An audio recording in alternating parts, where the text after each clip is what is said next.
ప్రభునందు పిల్లరా, ఆరాధనను ప్రారంభించబోతూ ఉన్నాము.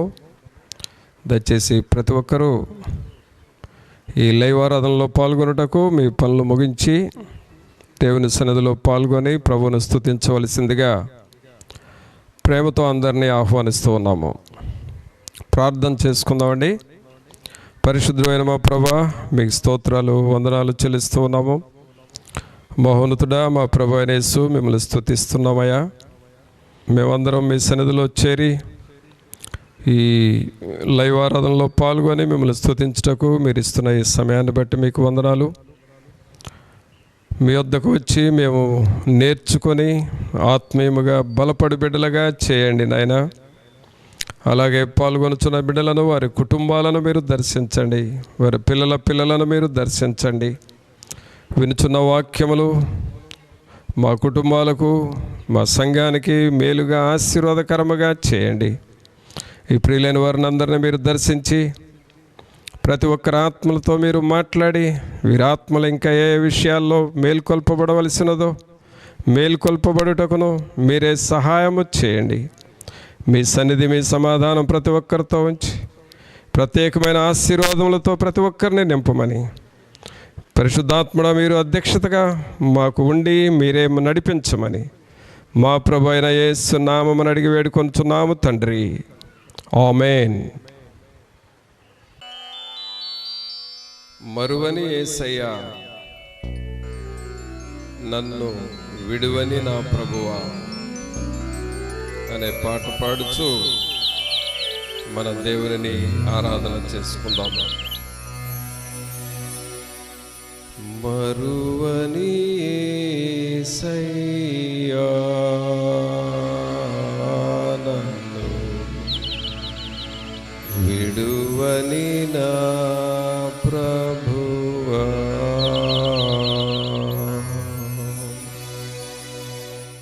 మరువని యేసయ్యా, నన్ను విడువని నా ప్రభువా, మరువని యేసయ్యా, నన్ను విడువని నా ప్రభువా, నన్ను చేరదీసిన ఓ గొప్ప కాపరి, నన్ను చేరదీసిన ఓ గొప్ప కాపరి, జీవము నాలో నొసగినావే, జీవము నాలో నొసగినావే, మరువని యేసయ్యా, నన్ను విడువని నా ప్రభువా, మరువని యేసయ్యా, నన్ను విడువని నా ప్రభువా.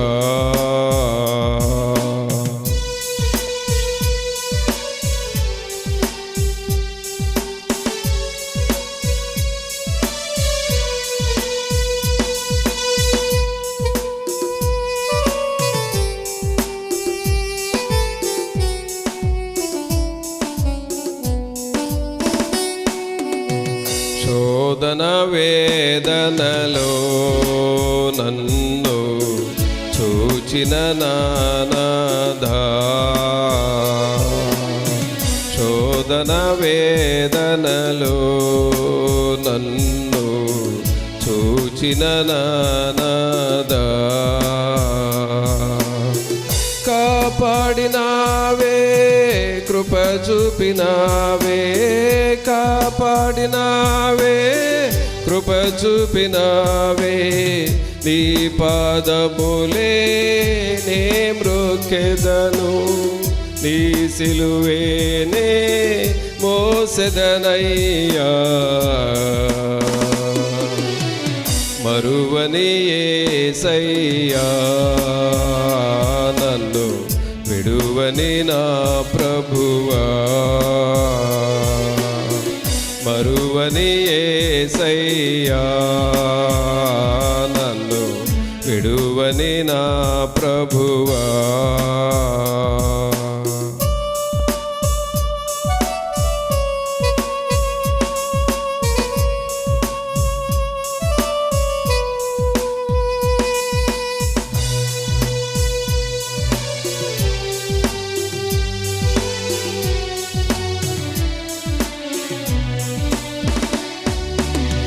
నీ చెంత చేరెదను నేను, నీ మాట నేర్చెదను.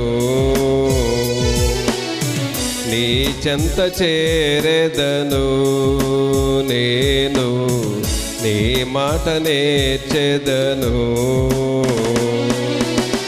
పలికించవా నా నోట నీ మాట, పలికించవా నా నోట నీ మాట. ప్రకటించెదనే నీ వాక్యమును, నీవు ఊపిరిన ఎదలో ఊదుము.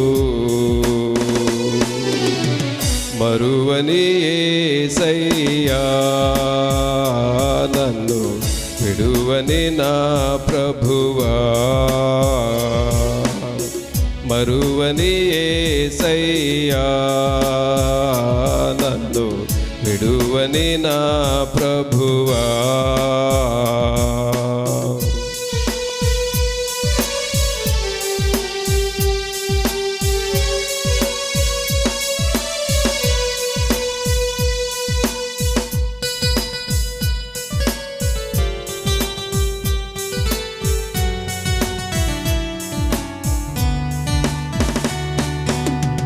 నీ రక్తధారలతో ఇళ్ళలో లేవనెత్తి నిల్పితివి. నీ రక్తధారలతో ఇళ్ళలో లేవనెత్తి నిల్పితివి. తోడ్కొని వెళ్ళుము నీ చిత్తములో, తోడ్కొని వెళ్ళుము నీ చిత్తములో. నీ బాటలోనే సాగెదనయ్యా, అంతము వరకు నీ సాక్షినౌదును. మరువని యేసయ్యా నన్ను, విడువని నా ప్రభువా. మరువని యేసయ్యా నన్ను, విడువని నా ప్రభువా. నన్ను చేరదీసిన ఓ గొప్ప కాపరి, నన్ను చేరదీసిన ఓ గొప్ప కాపరి. జీవము నాలో నొసగినావే, జీవము నాలో నొసగినావే. మరువని యేసయ్యా నన్ను, విడువని నా ప్రభువా. మరువని యేసయ్యా నన్ను, విడువని నా ప్రభువా.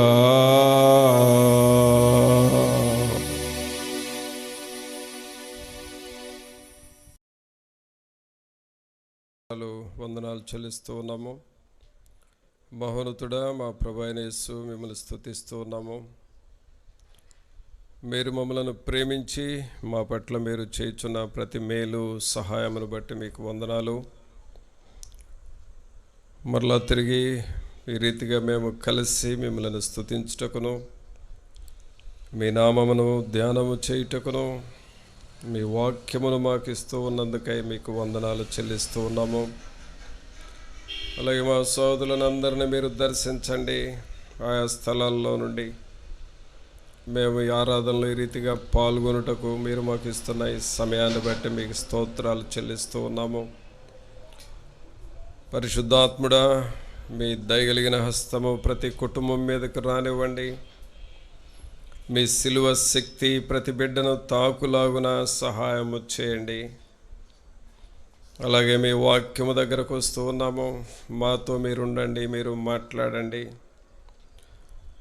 అలాగే నాయనా, ప్రతి ఒక్కరి మీదకి బలమైన ప్రార్థనాత్మను మీరు పంపించండి. మీ సన్నిధిని, మీ ఆత్మ సహాయం మాకు అనుగ్రహించి మీ కృపలో బలపరిచి మీ వాక్యము ద్వారా మాతో మాట్లాడమని నజరేయుడైన యేసు నామమున అడిగి వేడుకొనుచున్నాము తండ్రి, ఆమేన్. మంచిది ప్రియులరా, ఈ రీతిగా మరి మనము దేవుని సన్నిధిలో కలిసి దేవునిని స్తుతించటానికి ప్రభు మనకి ఇస్తున్న ఈ తరుణాన్ని బట్టి దేవుని స్తుతిద్దాము. మీ అందరికీ నా యొక్క ప్రత్యేకమైన వందనాలు తెలియచేస్తూ ఉన్నాను. అలాగే మనం ఆత్మీయముగా బలపడుతూ ఉండాలి. దినాలు జరుగుతున్న కొలది దేవుని వాక్యము చదువుచు వినుచు ప్రార్థన చేస్తూ ప్రభువులో మనం ఎంతగానో బలపడుతూ ఉండాలి. అపోస్తుడైన పౌలు గారు రాసిన పత్రికలు మనం చదువుతూ ఉన్నప్పుడు మన విశ్వాసము ఎంతగానో బలపడుతూ ఉంటుంది. దేవుని వాక్యములో నుండి పౌలు గారు రాసిన ఒక మాటను మనం చదువుదామండి. కొరింథీయులకు రాసిన మొదటి పత్రిక చూడండి దయచేసి. కొరింథీయులకు రాసిన మొదటి పత్రిక 16వ అధ్యాయము 13, 14 వచనాలు చదువుకుందాం. మెలకుగా ఉండుడి, విశ్వాసమందు నిలకడగా ఉండుడి, పౌరుషము గలవారై ఉండుడి, బలవంతులై ఉండుడి, మీరు చేయు కార్యములన్నీయు ప్రేమతో చేయుడి. ప్రభునంతులరా, అపోస్తుడైన పౌలు గారు ఈ కొరింథీ సంఘములో ఉన్న విశ్వాసులు ఆత్మీయముగా బలపడాలి, వారు ఆత్మలో వర్ధిల్లాలి అనే ఉద్దేశముతో కొన్ని సలహాలు, ఆత్మ సంబంధమైన హెచ్చరికలు రాస్తూ ఉన్నాడు. ఈ హెచ్చరికల్లో మనం చదివిన ఈ 13, 14 వచనాల్లో చూస్తే 5 రకాలైన హెచ్చరికలు ఇచ్చాడు. ఆ సంఘానికి 5 రకాలైన హెచ్చరికలు. అదేమిటి అంటే, 1, మెలకుగా ఉండుడి అని చెప్పాడు. 2, విశ్వాసమందు నిలకడగా ఉండుడి. 3, పౌరుషము గలవారై ఉండండి. 4, బలవంతులై ఉండుడి. 5, మీరు చేయు కార్యములన్నీయు ప్రేమతో చేయుడి. 5 హెచ్చరికలు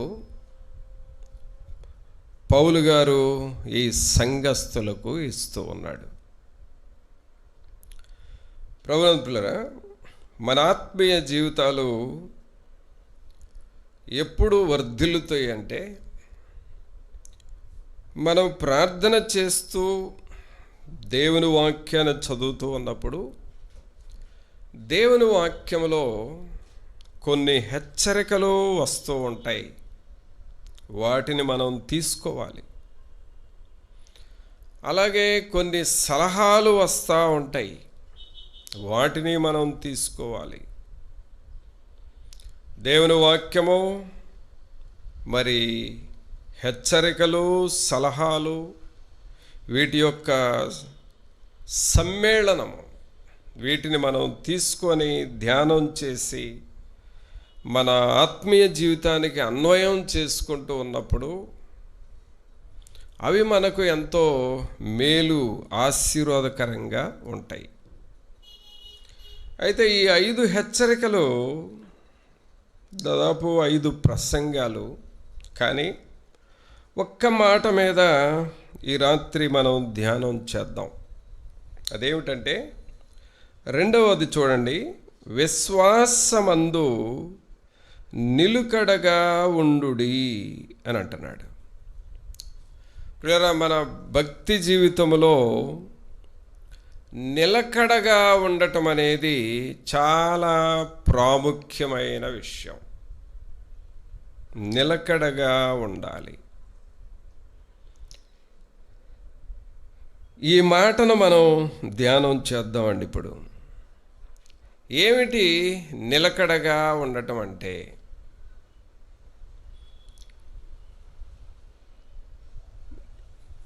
మనం బాగా తెలుసు ఈ పదం మనకు. నిలకడగా ఉండటం అంటే ఏమిటంటే అన్ని విషయాల్లో ఖచ్చితంగా ఉండాలి, క్రమశిక్షణగా ఉండాలి. అలాగే మనం అన్ని సమయాలలో మన ప్రార్థన జీవితాన్ని కాపాడుకుంటూ ఉండాలి. అది నిలకడగా ఉండటం అంటే. కానీ అపోస్తలుడైన పౌలు గారు మీరు నిలకడగా ఉండండి అని అంటున్నాడు.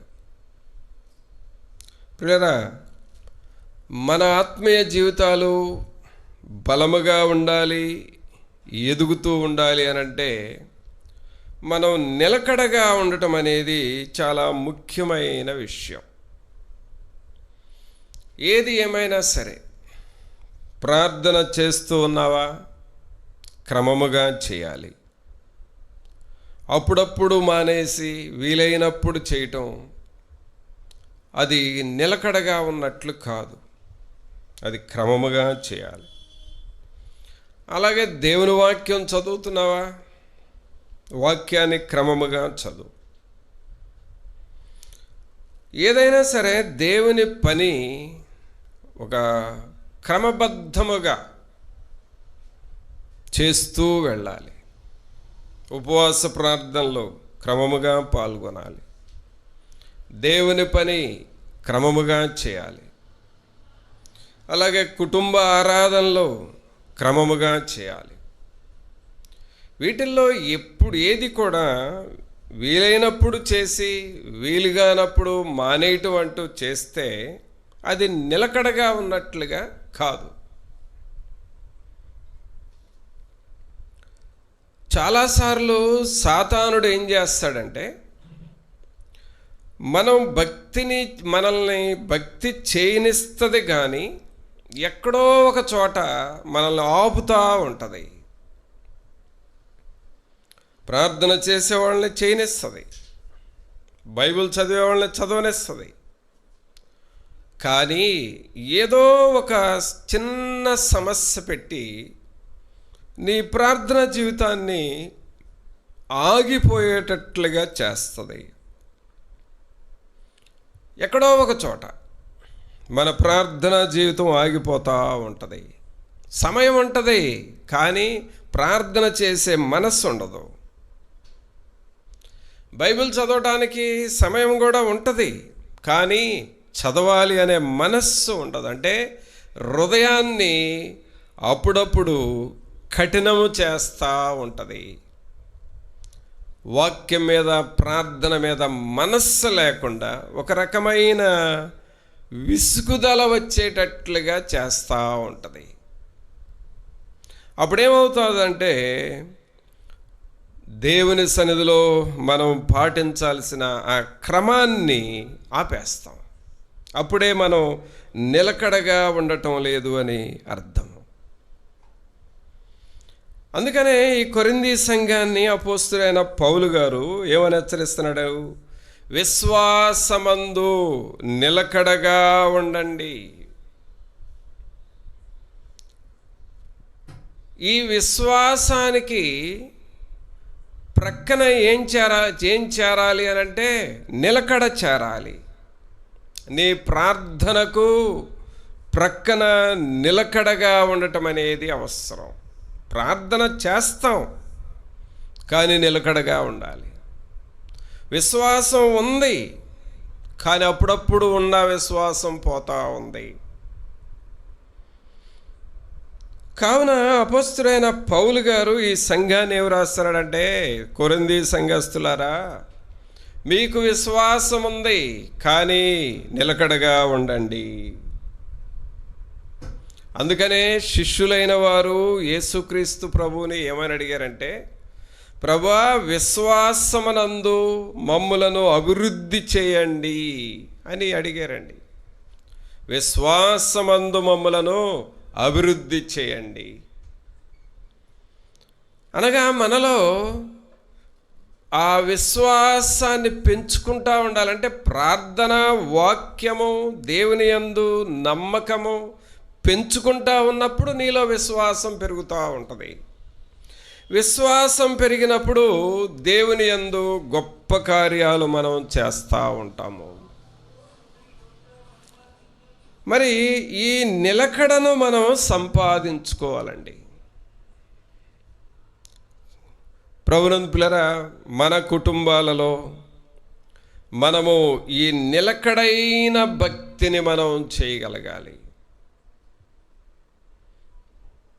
ఏదో ఒక సమయంలో మనం జారిపోయే పరిస్థితులు వస్తాయి. సాతానుడు ఖచ్చితంగా తెస్తాడు. నీ ప్రార్థనా జీవితాన్ని ఏదో ఒక రీతిగా ఆపటానికి వాడు ఏ రూపంలో తెస్తాడో సమస్య తెలీదు మనకు. కానీ ఆ సమయంలో కూడా నువ్వు నిలకడగా ఉండగలిగితే నీవు జయించే వ్యక్తివిగా మారతావు.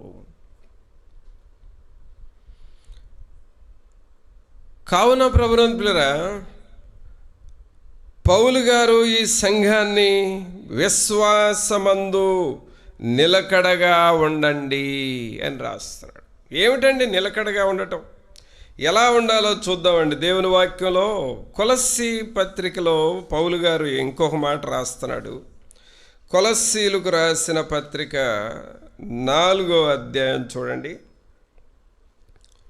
12వ వచనం. కొలస్సీలకు రాసిన పత్రిక 4వ అధ్యాయము 12వ వచనం. మీలో ఒకడును క్రీస్తు యేసు దాసుడునైన ఎపఫ్రా మీకు వందనములు చెప్పుచున్నాడు. మీరు సంపూర్ణులను, ప్రతి విషయములో దేవుని చిత్తమును గూర్చి సంపూర్ణాత్మ నిశ్చయత గలవారునై నిలకడగా ఉండవలెనని ఇతడెల్లప్పుడూ మీ కొరకు తన ప్రార్థనలలో పోరాడుచున్నాడు. పిల్లరా, చూసారా? ఇక్కడ ఎపఫ్రా అనే ఒక యవనస్తుని గూర్చి పౌలు గారు ఏమని రాస్తున్నాడంటే, ఈయన తన ప్రార్థనలలో మీ కొరకు పోరాడుచున్నాడు. దేనికి పోరాటం? ఎలాంటి పోరాటము అనంటే, ఈ పోరాటము శరీర సంబంధమైన పోరాటం కాదండి. ఈ పోరాటం ఎలాంటిదంటే ఆత్మ సంబంధమైన పోరాటము. శరీర సంబంధమైన పోరాటాలు ఎలా ఉంటాయంటే, ఏమి తిందుమా, ఏమి త్రాగుదుమా, ఏమి ధరించుకుందుమా అని భౌతిక సంబంధమైన విషయాల గురించి ఆలోచన చేస్తూ ఉంటాము. వాటి కోసం ప్రయాసపడతా ఉంటాము, వాటి కొరకు శ్రమ పడతాము, వాటి మీద దృష్టి పెడతా ఉంటాం. ఇది భౌతిక సంబంధమైన లేక శరీర సంబంధమైన శ్రమ. కానీ ఆత్మ సంబంధమైన శ్రమ లేక ఆత్మీయమైనటువంటి పోరాటం అనేది ఎలాంటిదంటే, ఈ ఆత్మీయమైన పోరాటము ఇక్కడ 12వ వచనంలో పౌలు గారు రాస్తున్నాడు. మీలో ఒకడును క్రీస్తు యేసు దాసుడునైన ఎపఫ్రా మీకు వందనములు చెప్పుచున్నాడు.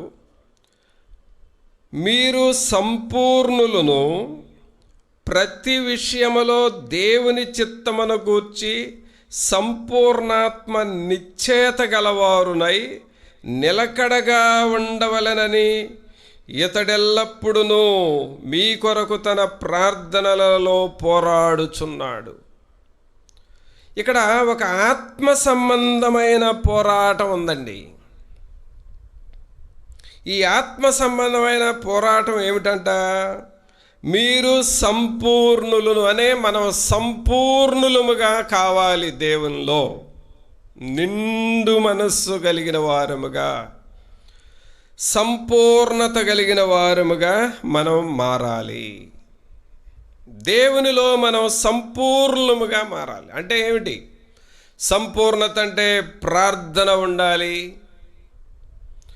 వాక్యం ఉండాలి, అలాగే దేవుని దర్శనం ఉండాలి, విధేయత ఉండాలి, విజ్ఞాపన ఉండాలి, అలాగే దేవునికి ఆరాధన ఉండాలి, కుటుంబ ప్రార్థన ఉండాలి, సంఘ సేవ ఉండాలి, సంఘ పరిచర్య ఉండాలి, దినములో దేవుని పనిని కొంత నువ్వు చేయగలగాలి.